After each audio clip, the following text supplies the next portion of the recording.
friends, welcome back to Ghouls Night In, the spooky chat show with your best ghoul friends. I'm Penny Snark. And I'm Midge Munster. And off air, just a moment ago, Penny and I were talking about how we never know when we're writing these episodes how long they're going to end up being, It's true. because sometimes we talk a lot, sometimes we don't. But it was funny because I literally typed at the beginning of my notes here, this might be a shorter episode. I mean, people love the chatty ones, but people also like the short ones. They like to get in, learn, and then move Yeah, on with their day. I've So there got you some go. consolidated facts for you. But this was one of those weird things that someone brought to my attention, and I was like, I have to bring this to Ghouls Night. Like, this is so us coded. Mm. Um, but there isn't a ton of info about it. So, but y'all know I love anything that deals with weird old circus history. Mm. Um, and Promising. promising, exactly. And recently my friend Cheyenne sent me a video. She sent me this TikTok and she was like, I feel like you're the only other person I could think to send this to that would be as excited as I am about this. And it was about the cemetery dedicated to circus performers. Ooh. So today we're going to learn about Showman's Rest. I'm already obsessed. Tell me I everything. know, and that, like, You isn't you that, know I'm a circus you're bitch, a circus girly Midge. too?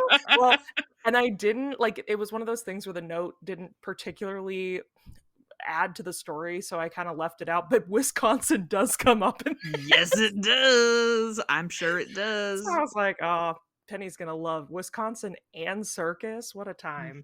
Meant to be.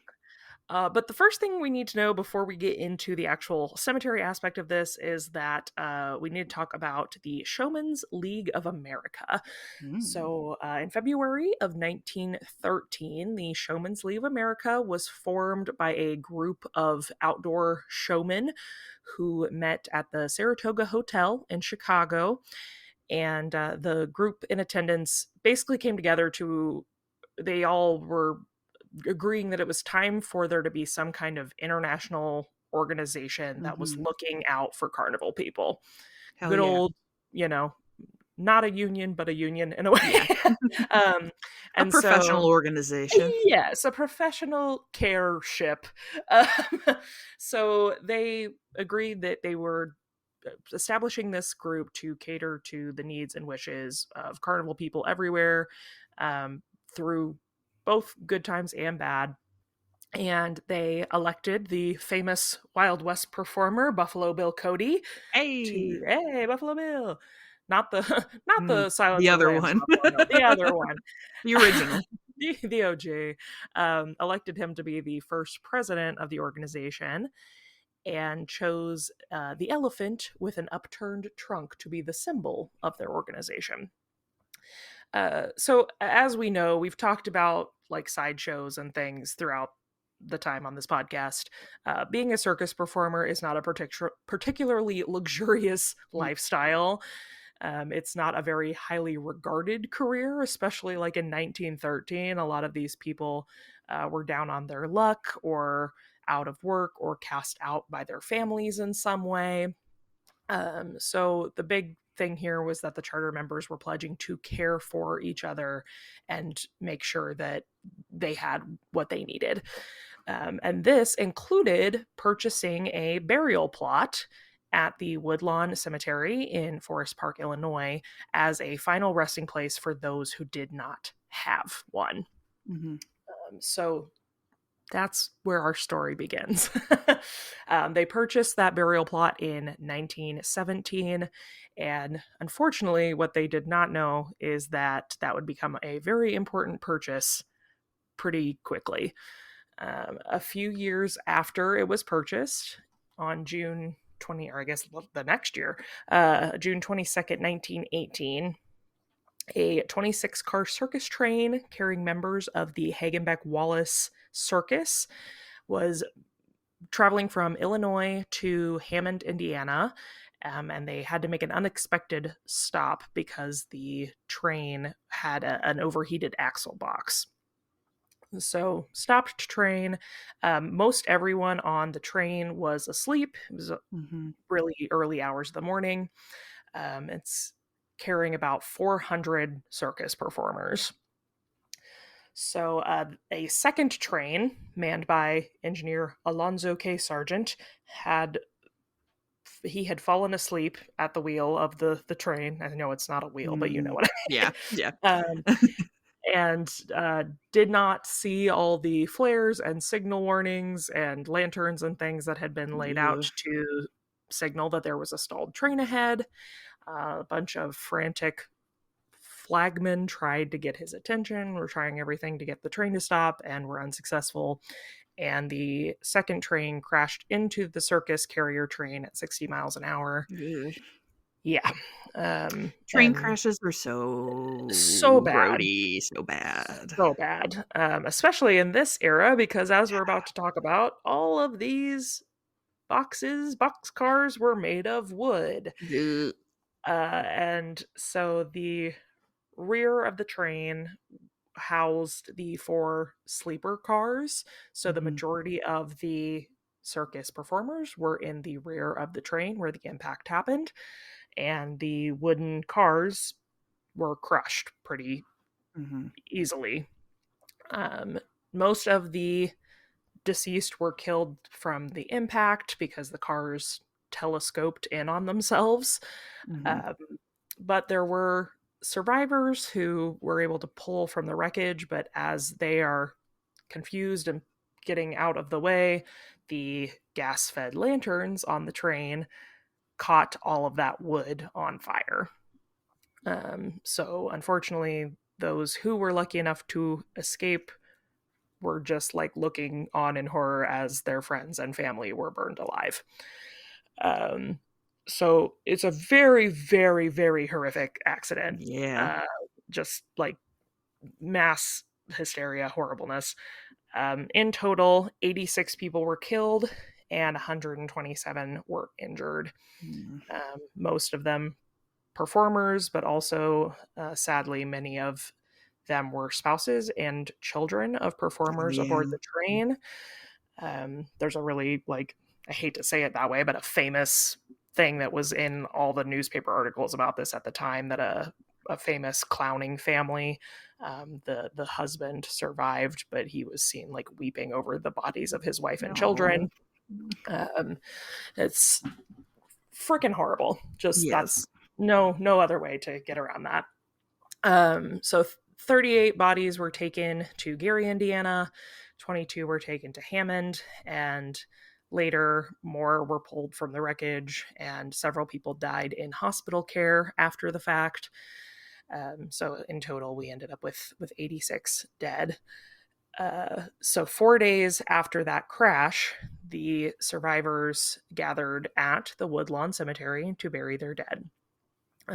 It's estimated that over 1,500 mourners, most of them circus performers, attended the services to pay their respects, which is, a real testament to that community. Yeah. Mhm. Very It tight-knit. is, yeah. I mean, it's obviously very sad, but those people were definitely honored and not forgotten.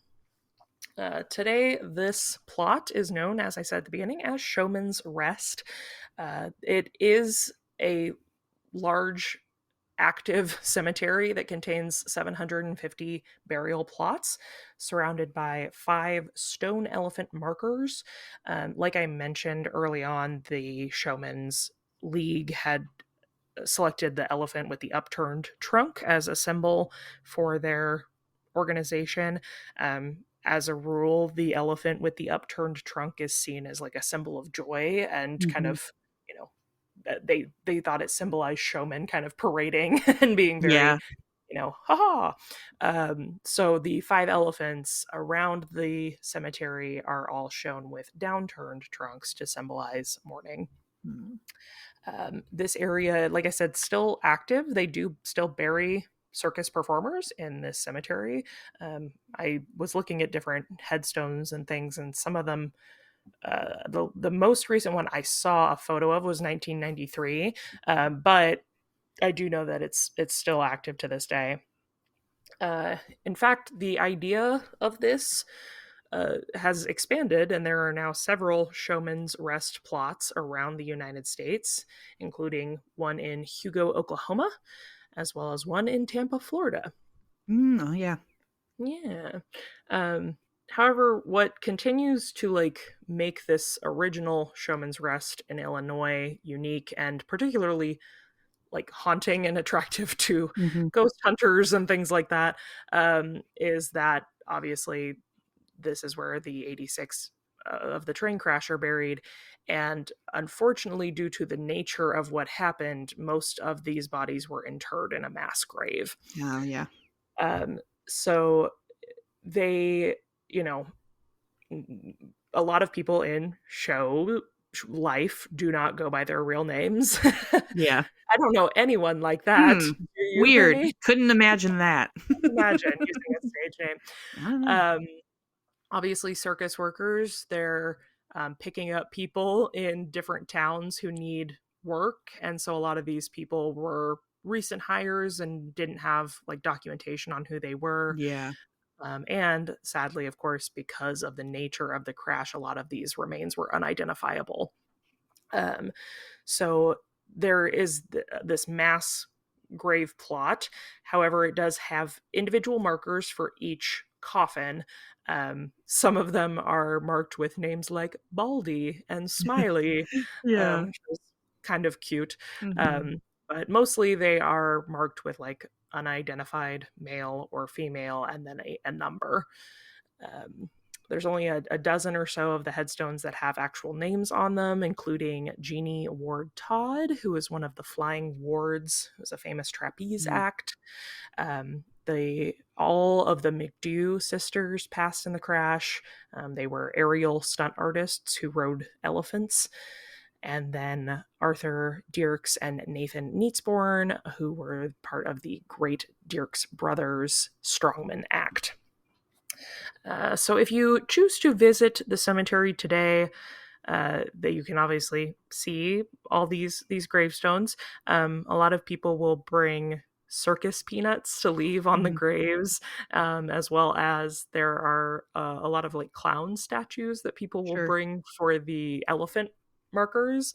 It's really cute. You can see like some photos of people who've left like ceramic clowns all over the elephants. That's really sweet. Uh, there's also, if you're into hauntings like some of us, a lot of people claim that you can hear the sound of elephants at night, Hmm. and people, of course, people like me, not people like Penny, uh, believe that it's the sound of the elephant trainers who were crying out for their trainers. I realize I've skipped a part of my notes. Uh, because so when the crane the crane trash Brain trash. We're when the both doing great with words today. words are my strong suit. I am an orateur.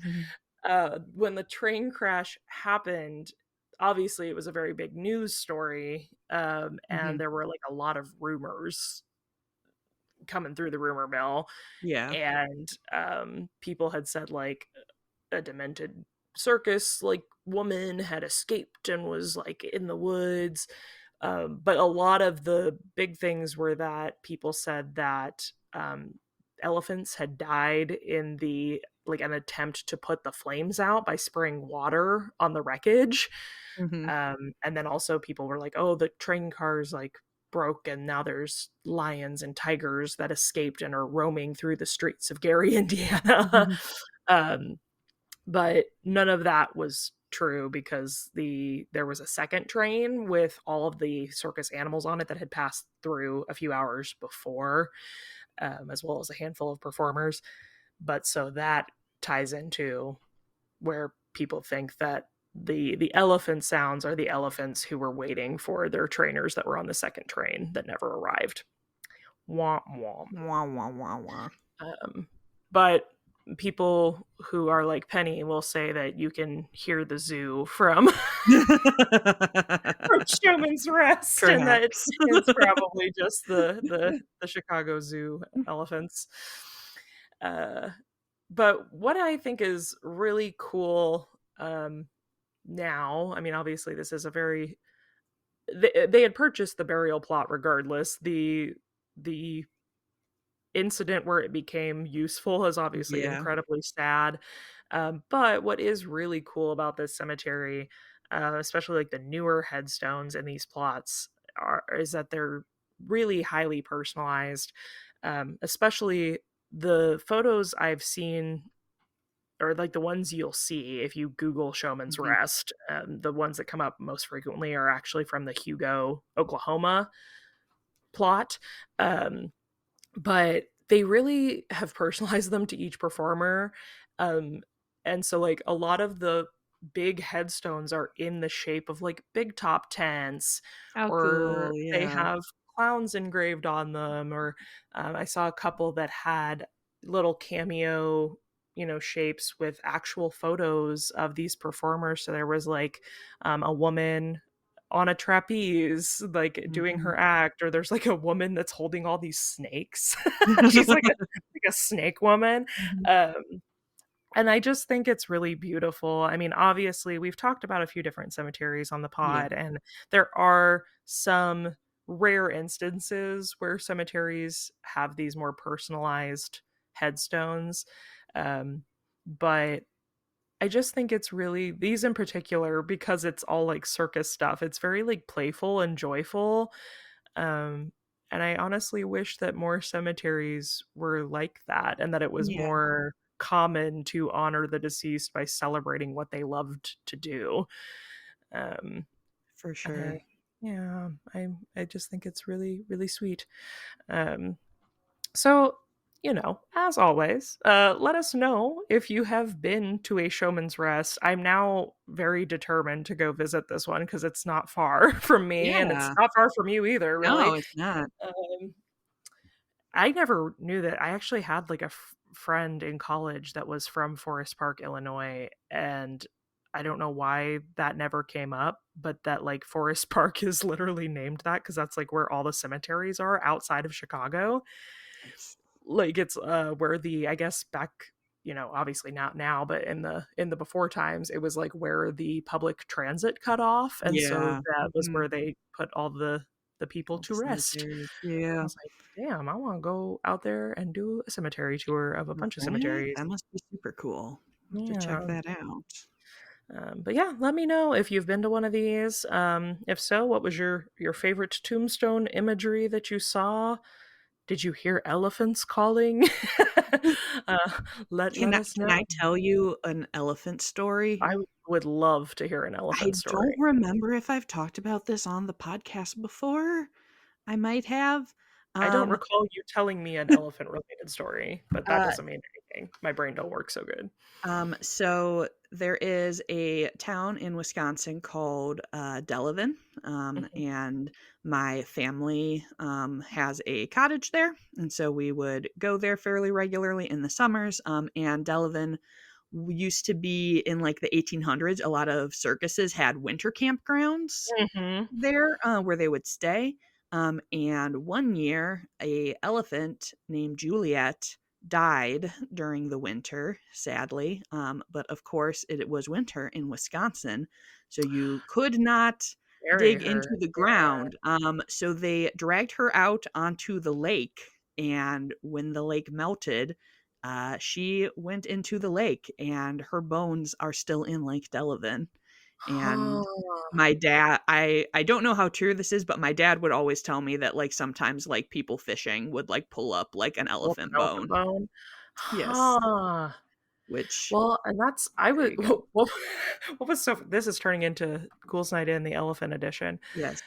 What was so not funny, but, like, I was writing my episode, and I've been back on my X-Files bullshit, and it just so happened to be the season 2 episode where the, like, zoo animals are getting Oh, loose, yeah. and they were talking about elephants and how, like, they bury their dead, Mhm. and, like, the elephant graveyards and things, so I was just, like, thinking about that while writing this about, like, literally a graveyard with elephants in it. I mean, not the right. elephants themselves aren't very, but like Mhm. elephant markers and things. And I was Delavan like, also has a fiberglass statue of Romeo the killer elephant, oh, who was a circus elephant who did not want to be a circus elephant. He killed 5 people, I oh think, man, over the course of his career, and, like, busted out of a barn once and just, like, terrorized, like, the Midwest, running honestly, around work fucking shit up, which, like, considering what we know now about how about treatment. appropriate it is, to treat Yeah, elephants this way, like, fair, whatever. I I understand your frustration, Romeo, but yeah, I get there it, you go. Romeo. Yep, so you Wait, can if didn't you say the other one's name was Juliet?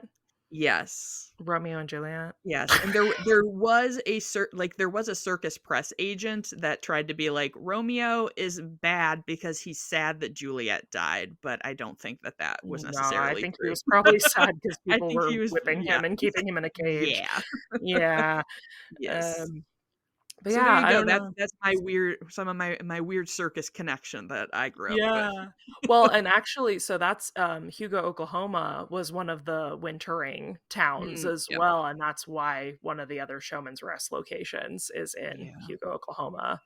It may be the case for Tampa as well, I didn't find that, Yeah, I think that tidbit is in my where research, that was, but like, the warm weather, like, winter ground for Mhm. some of them. I also this was where the Wisconsin connection came in. So this circus that was on the move, their next 2 shows were obviously they were on the en route to Hammond, Indiana, and then they were going to Wisconsin after that. Mm, And they obviously lost both a lot of yeah. performers, but also a lot of like equipment and things in this crash. And they only ended up canceling 2 performances because the Ringling Brothers stepped in and like gave them the equipment and things that they Oh. needed to keep on performing, and which obviously like yes they were in mourning, but also like a lot of these people that was their like Oh, livelihood. sure, I mean, It was that's their life, they you yeah gotta they had to literally the show must go I on. was just gonna say, as they say in the circus, the show As must they go on. say. So yeah, but that was kind of a cool, again, just another like testament to the community that these For people sure. had, because like they were competitors. And I feel like in today's world a lot of people would be very like, well, we're going to capitalize on the fact that they can't do their Right, shows. yeah. But yeah, they took care of each other, and Wisconsin was like really integral in that, and the town really like stepped in that they were headed to Mhm. and like gave them food and clothing and took care of them. I was like, good job, Good Midwest. job, Wisconsin. So yeah, that is a little short history lesson on something I thought was very interesting. Yes, I Um, loved it. and we would love to continue sharing weird little tidbits of cemetery and circus history and all Mhm. other weird things with you. So, if you enjoy our show, it would mean a lot to us if you would think about leaving us a rating or review wherever you listen. Of course, if you cannot leave a review where you listen, you can always send that to us on Instagram. But we are rich in Apple reviews currently. So, Penny's got one of those to share with us today. I do. This review is from The Bookish Boo and is titled Giggles in the Graveyard, Where Eerie Meets Cheery in This Podcast Haunt.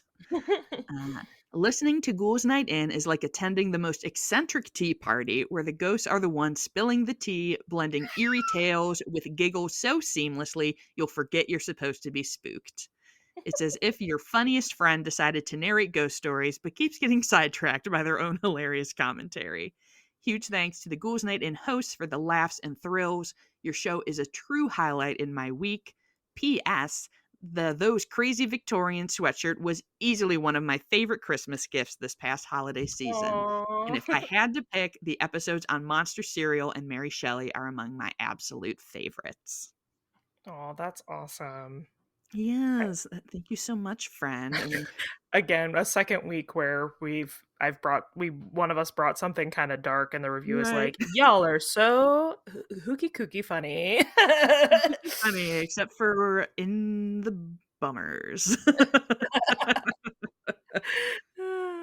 Well, thank you so much for that review. And yes, if you are interested in Ghouls Night in merch, we do have that Yes. available at midgemunster.com/shop.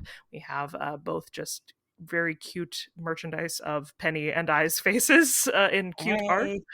If you just want podcast merch, or we also have our Those Crazy Victorians merch, which has been a real hit, and I'm so glad.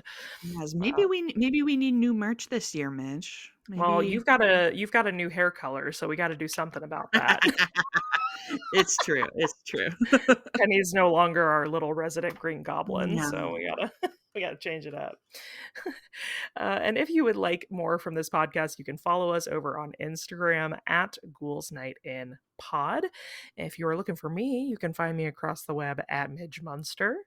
And you can find me at Penny Snark. And until next time, good Goodbye. bye.